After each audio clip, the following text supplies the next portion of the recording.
Assalamualaikum teman-teman soleh dan soleha Lima Granada. Hari ini kita mereview kembali materi di tema 2, tapi kita masuk ke subtema 2. Seperti biasa, sebelum pelajaran ini dimulai, kita awali dengan membaca basmalah. Bismillahirrahmanirrahim. Kita masuk ke subtema 2, pentingnya udara bersih bagi pernafasan. Coba teman-teman buka pembelajaran 1, halaman 52. Sudah? Nah, kita melanjutkan lagi. Sebelumnya kita sudah mereview tentang organ pernafasan, apa saja, dan sekarang adalah penyebabnya terjadi gangguan pernafasan. Ada berbagai faktor yang menyebabkan terjadinya gangguan pernafasan.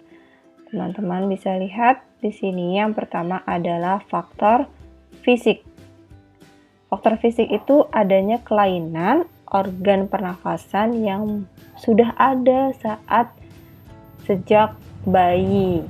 Misalnya bayi yang terlahirnya prematur, artinya apa? Yang terlahir lebih dulu sebelum waktunya, maka organ pernafasannya mungkin belum sempurna sehingga dia membutuhkan alat bantu nafas seperti ini. Nah, yang berikutnya adalah gangguan pernafasan karena faktor penyakit. Contohnya apa saja teman-teman? Ada influenza atau flu. Yang kedua asma. Yang ketiga adalah bronkitis. Keempat emfisema dan kanker paru-paru. Ini adalah gangguan pernafasan disebabkan faktor penyakit. Bisa karena peradangan atau penyempitan saluran pernafasan atau virus dan lain-lain.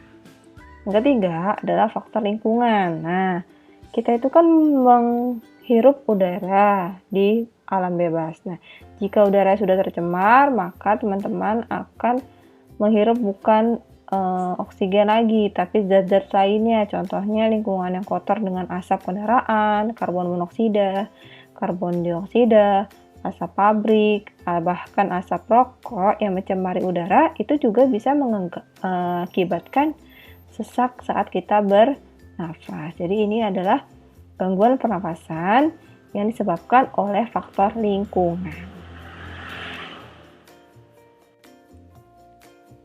Selanjutnya, teman-teman buka halaman 57. Sudah? Nah, salah satu contoh gangguan pernapasan yaitu asma, teman-teman. Apa itu asma? Semoga teman-teman semua sehat selalu dan yang pernah memiliki sakit asma bisa segera sembuh. Asma merupakan penyakit penyumbatan saluran pernafasan. Nah, teman-teman, jika kita mengalami gangguan saluran pernafasan, penyumbatan, maka udara yang akan masuk akan menjadi lebih sempit jalur masuknya sehingga kita akan mengalami yang namanya sesak. Nah, ini yang dinamakan dengan asma. Disebabkan oleh apa? Biasanya alergi. Makanya kalau ada orang memiliki riwayat asma, biasanya dia tidak kuat dengan udara dingin atau bulu, rambut, kotoran, debu, dan bahkan tekanan saat dia mungkin kelelahan atau mungkin banyak pikiran, maka asmanya akan mudah kambuh. Yang berikutnya, gejala awalnya adalah pertama batuk pada malam hari, sesak nafas, nafasnya berbunyi, terdengar hembusan nafasnya, dahak, sulit keluar, dan lain-lain. Nah, gejala beratnya bisa dilihat teman-teman dari nomor 1 sampai nomor 6. Oke. Sekarang kita ke halaman berikutnya. Di sini ada materi SBDP. Teman-teman ingat kan properti tari itu apa? Properti tari adalah alat, peralat, segala perlengkapan yang digunakan saat menari untuk memperindah. Jadi sesuatu yang digunakan untuk memperindah sebuah tarian. Contohnya adalah properti yang digunakan pada tari Kiano Topeng ini. Menggunakan properti yaitu topeng. Nah, berikutnya adalah tari piring. Tari piring sesuai dengan namanya menggunakan piring. Nah, berasal dari mana tari piring? Teman-teman pasti sudah pernah lihat atau sudah pernah dengar ya, dan sudah pernah belajar kita di tema 2 pada beberapa bulan yang lalu. Semoga teman-teman masih ingat. Tari piring adalah berasal dari Sumatera Barat atau Padang.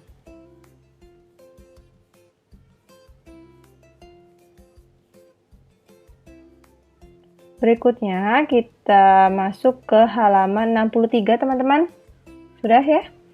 Coba kita baca bersama teks berikut ini, yaitu tentang kerja bakti. Pada hari Minggu, warga di daerah tempat tinggal Edo mengadakan kerja bakti. Mereka membersihkan tumpukan sampah yang menumpuk. Selama ini, bau busuk dari tumpukan sampah telah mencemari udara di lingkungan tempat tinggal itu. Warga harus menutup hidung saat melewati tumpukan sampah yang membusuk itu. Sebelum melakukan kerja bakti, seminggu sebelumnya warga bermusyawarah untuk mencari pemecahan dari masalah sampah. Selain menggunung, berbau busuk, kadang-kadang tempat sampah itu terlihat berantakan. Karena ada beberapa orang yang berusaha mencari botol-botol bekas untuk didaur ulang. Akibatnya apa? Pemandangan dan udara di lingkungan sekitar tempat sampah jadi kotor dan bau. Nah, setelah bermusyawarah, warga mendapat sebuah penyelesaian. Warga menyiapkan 2 macam tempat sampah. Yang satu untuk menampung sampah yang dapat didaur ulang seperti kertas, botol bekas, dan tempat sampah lainnya untuk menampung sampah-sampah yang dapat membusuk seperti sisa sayuran, daun-daunan, ya, atau disebutnya organik. Selanjutnya, sampah-sampah yang membusuk itu akan diolah menjadi pupuk kompos yang dapat digunakan warga untuk memupuk tanaman. Nah, dalam kegiatan musyawarah dan kerja bakti itu, seluruh warga ikut berperan serta.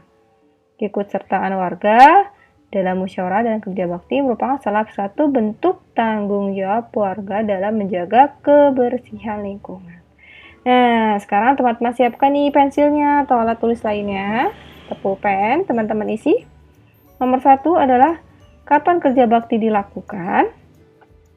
Sesuai dengan cerita tadi, dilakukan saat kapan teman-teman? Pada hari Minggu. Teman-teman isikan. Oke, yang kedua, di mana kerja bakti dilakukan? Kerja bakti dilakukan di tempat tinggal siapa? Edo. Teman-teman isikan. Silahkan. Oke, yang berikutnya adalah yang ketiga, mengapa kerja bakti dilakukan? Jadi, awalnya penyebabnya adalah karena selama ini, bau busuk dari tumpukan sampah telah mencemari udara di lingkungan tempat tinggal itu. Siapa yang mengikuti kerja bakti? Semua warga, karena merupakan tanggung jawab dari semua warga yang tinggal di situ. Nah, yang kelima, apa yang dilakukan warga seminggunya sebelum kerja bakti? Warga melakukan musyawarah dulu nih untuk mencari penyelesaian masalah sampah yang sudah bau.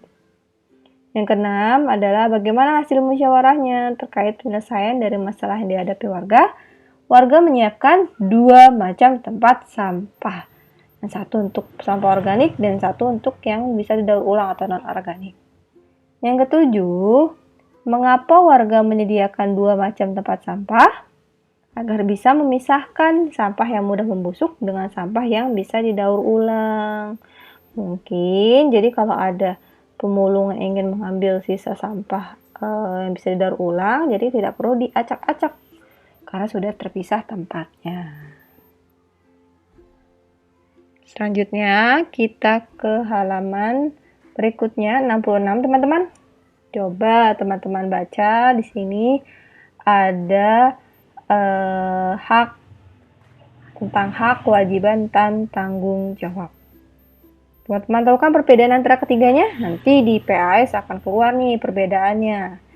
Kewajiban itu adalah sesuatu yang harus dilakukan. Nah, dilakukan dengan penuh tanggung jawab. Sedangkan hak itu adalah sesuatu yang kita dapatkan jika sudah melaksanakan kewajiban kita dengan penuh tanggung jawab. Nah, jadi ketiganya dilakukan harus seimbang. Nggak boleh menuntut hak tapi tidak mau melakukan kewajiban. Nah, yang pertama adalah hak sebagai warga masyarakat. Haknya apa sih sebagai warga masyarakat? Ia mendapatkan perlindungan hukum, mendapatkan pekerjaan dan penghidupan yang layak, hidup tenang dan damai, berpendapat dan berorganisasi, mengembangkan kebudayaan daerah. Itulah hak sebagai warga masyarakat. Yang kedua adalah kewajibannya. Nah, kewajibannya ini harus kita lakukan dulu sebelum haknya kita dapatkan. Yang pertama harus memenuhi aturan, ya kan, dimanapun berada. Menjaga ketenangan dan ketertiban lingkungan juga kewajiban. Yang ketiga, mengikuti kegiatan yang ada di lingkungan, kerja bakti, musyawarah warga, dan lain-lain. Yang keempat adalah menghormati tetangga di lingkungan tempat tinggal. Yang kelima, membantu tetangga yang terkena musibah. Yang berikutnya, menjaga kebersihan lingkungan tempat tinggal. Itulah hak dan kewajiban sebagai warga masyarakat. Berikutnya halaman 67, teman-teman. Jadi di sini ada muatan IPS tentang beberapa usaha ekonomi. Usaha ekonomi ada yang dikelola sendiri dan ada yang dikelola kelompok. Contohnya apa yang dikelola sendiri? Misalnya di bidang pertanian. Sebagian besar kan usaha pertanian dikelola secara perorangan. Karena usaha ini memiliki modalnya terbatas. Jadi lahannya digarap oleh para petani. Jadi dibuat menjadi persawahan dan usaha pertanian ini dilakukan secara besar-besaran juga ada. Kemudian usaha perdagangan, biasanya pedagang kaki lima, penjual toko kelontong, warung. Nah, itu adalah usaha perorangan. Berikutnya adalah usaha jasa. Apa itu? Jadi bentuknya bukan menjual barang, tapi misalnya fotokopi membantu ya, memperbanyak kertas. Bengkel membantu memperbaiki kendaraan misalnya, atau potong rambut. Itu adalah usaha di bidang jasa, pelayanan jasa. Nah, yang berikutnya adalah industri kecil. Contohnya adalah pembuatan kerajinan, souvenir, anyaman, keramik, dan lain-lain. Nah, kalau yang dikelola kelompok itu ada beberapa jenis. Yang pertama ada yang namanya firma. Firma itu adalah usaha ekonomi yang didirikan oleh sekurangnya 2 sekutu. Jadi pendirinya itu orang-orang yang saling kenal satu sama lain. Nah, biasanya usaha firma itu bentuknya ada di layanan konsultasi hukum dan keuangan. Nah, yang berikutnya adalah CV. CV atau persekutuan komanditer. Biasanya ada 2 jenis dalam CV, 2 jenis sekutu, ada yang aktif dan pasif. Kalau yang aktif itu dia sebagai investor atau pengelolanya yang bekerja, sedangkan pasif itu dia tidak terlibat tapi dia membantu untuk memberikan modal. Yang berikutnya adalah perseroan terbatas atau PT. Nah, PT ini modalnya beberapa kumpulan dari saham-saham. Seperti itu. Jadi kelompok ya. Yang keempat adalah BUMN atau Badan Usahanya Milik Negara. Contohnya apa? Teman-teman masih ingat? Iya, KAI itu termasuk BUMN.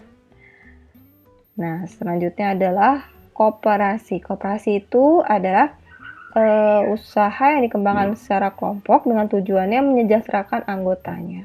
Itu namanya koperasi.